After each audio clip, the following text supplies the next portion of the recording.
Hakasngi banyaw ki vote nakabenta banjit ki MLA nakabenta ka ying dorbar thawain hakane ka election siteng samoy kabalalong menta kasngi ki paiba na ki lightly ki constituency ki laai ka jingkershan ka bapura ya ki kertong ki badon haka sarkar Meghalaya Democratic Alliance. Hakane ka election siteng samoy ka National People Party kalayo banjab ki lightly ki seat kaway na Maurang Keneng bat kaway na Rajabala bat ka United Democratic Party kalayo banjob ika seat na Mauplang constituency. Hakane ke election siteng samoy ka party congress ka klamla banjob ya ka jingshania jong ki paitba hakaba ki kertong jongka kilawan baar na baro lightly ki constituency.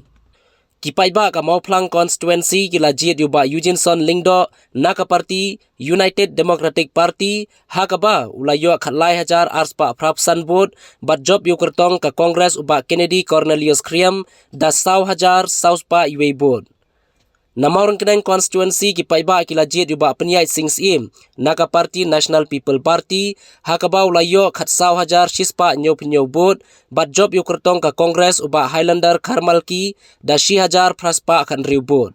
Kumju na Rajabala constituency ki paiba kila jit yu Abdus Saleh na ka party National People Party hakaba ulayo khat 1,000 praspa arplai vote bat la job ya ka kertong ka Congress ka Hasina Yasmin Mondal da khat khandai spa arpan riu vote.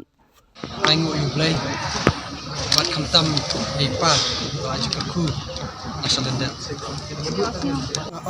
mengala ya ki singilang ki prepare makanya campaign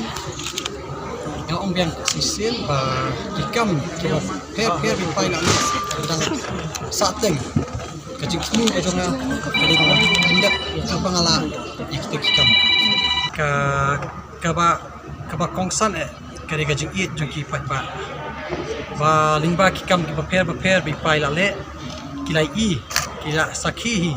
bat lingba kejingwan jongki hayeng ban penslu ringa bangan yang ban budin kikam pa ki pat ba hiru kidai kasur kumba kilawan hakato usngi bat komentar asmi kadi kasur ke jongki